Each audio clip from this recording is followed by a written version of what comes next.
Question पूछे आपसे, a security mirror used in a big showroom has radius of curvature 5 meter. एक security mirror है। Security mirror generally कौन से mirrors होते हैं आपके?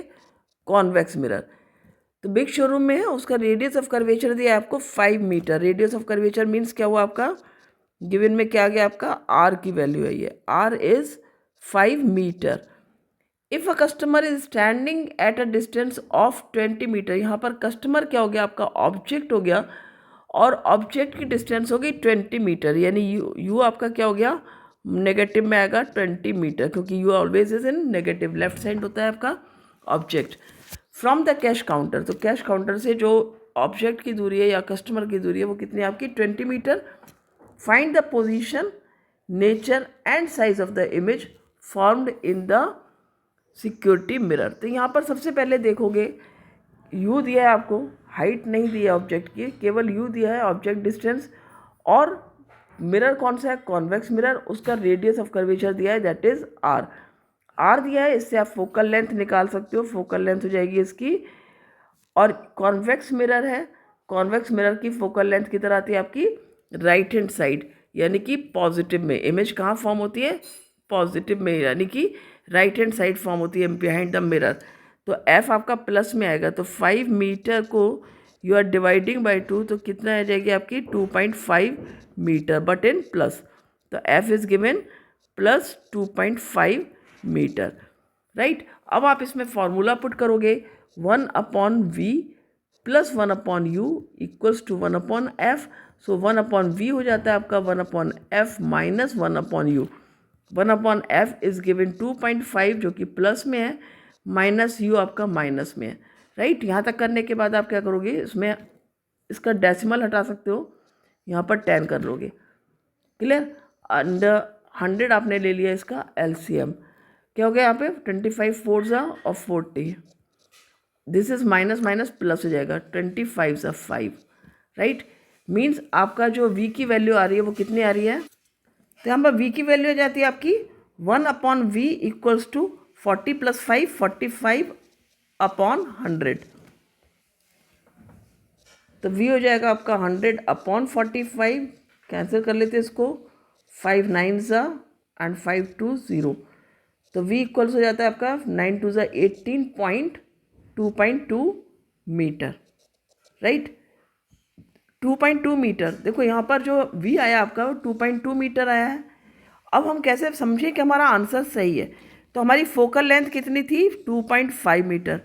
और तुम्हें पता है कि कॉन्वेक्स मिरर के केस में जब भी ऑब्जेक्ट होता है बिफोर द पोल, मतलब पोल से कहीं पर भी होगा, पोल के पास हो, दूर हो, कहीं भी हो, इन्फिनिटी से पहले, इन्फिनिटी और पोल के बीच में जब भी होगा ऑब्जेक्ट, उसकी इमेज हमेशा फोकस और पोल के बीच में बनेगी। तो यानी कि हमारा ये आंसर एकदम करेक्ट आया है, 2.2 मीटर, ठीक है। वी सही आ गया। अब आपको यहाँ पर बताना है कि पोजीशन क्या है, जो हमने देख ली, वी आ गया। नेचर क्या है और साइज़ क्या होगा इमेज का? तो यहाँ पर जो नेचर होगा साइज़ का, हमें पता है क्या होता है आपका, हमेशा वर्चुअल एंड इरेक्ट। कौन सी इमेज बनेगी यहाँ पर? Virtual and erect image form होती है। और जो साइज होगा इमेज का वो क्या होगा? Smaller than that of the object. Size होगा small than that of object always.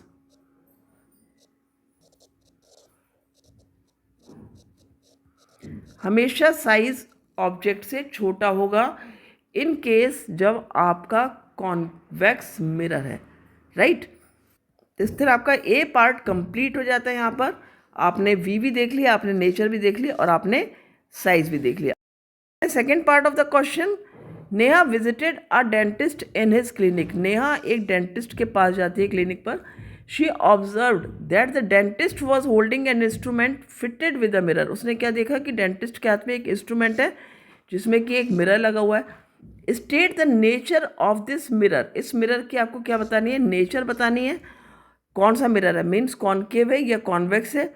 साथ ही आपको बताना है कि and reason for its use in the instrument use by the dentist. Dentist इसको क्यों यूज़ करते हैं? देखो, तुम्हें याद होगा कि तुमने पढ़ा है कि जो कॉनकेव मिरर होता है, कॉनकेव मिरर हमेशा एक ऐसी पोजीशन होती है जब आपकी पोल और फोकस के बीच में ऑब्जेक्ट होता है। तो कैसी इमेज देता है? Virtual, erect and enlarge in size. तो यहाँ पर ये वही सिचुएशन है। तो नेहा जब डेंटिस्ट के यहाँ गई तो उसके हाथ में, डेंटिस्ट के हाथ में जो इंस्ट्रूमेंट है उसमें कौन सा मिरर फिटेड है? That is a concave mirror, right. Nature of mirror पहले लिख लो यहाँ पर, नेचर ऑफ मिरर क्या है आपका? कॉनकेव मिरर है, ठीक है। और रीज़न फॉर यूज इट फिर लिखेंगे इसका, ये आपका एक आंसर लिख दिया यहाँ पर। सेकेंड आंसर जो आपको देना है रीज़न फॉर इट्स यूज़, उसके लिए आप क्या करोगे? पहले एक डायग्राम ड्रॉ कर सकते हो। ये आपका कॉनकेव मिरर हो गया, राइट। और इस कॉनकेव मिरर में जब आपका ऑब्जेक्ट कहाँ पर प्लेस है? प्लेस है फोकस के बीच में और पोल के बीच में। तो इमेज आपकी कहाँ बनेगी? इमेज बनेगी आपकी बिहाइंड द मिरर, और वर्चुअल बनेगी, इरेक्ट बनेगी। ये हमारा पहली रह गई, फोकस से होकर के जाएगी। दूसरी हमने पैरेलल पोल पर ले ली और पोल से ही यहाँ पर आई। ये दोनों रेज जो है वो पीछे मीट करेंगी और पीछे जहाँ मीट करेंगी वहाँ पर आपका इमेज बनती है। तो ये this is the position suppose, ठीक है। तो इस तरह से आपको पता है कि यहाँ पर इमेज फॉर्म होगी, राइट, लाइक यहाँ पर। तो ये ए बी था ऑब्जेक्ट सपोज, तो ये ए डैश बी डैश है। तो तुम्हें पता है कि जो डेंटिस्ट होगा वो कहाँ पर रख के देखेगा? दांत को देखना है तो बिल्कुल क्लोज रखेगा। मीन्स जो आपका मिरर का फोकस होगा उससे पहले आपका दांत होगा, यानी कि ऑब्जेक्ट होगा। दांत यहाँ पर क्या है? आपका ऑब्जेक्ट है। तो इसलिए ये पोजीशन बनती है। और आपका जो इमेज जो डॉक्टर को देखना है कि दांत की क्या स्थिति है या आपके गम्स की क्या स्थिति है, वो कैसे होता है? काफ़ी बड़े साइज में आपको दिखता है, वर्चुअल दिखता है, इरेक्ट दिखता है। Means straight image, upright image बनेगी। तो यहाँ पर क्यों यूज़ किया? Because as it gives enlarged and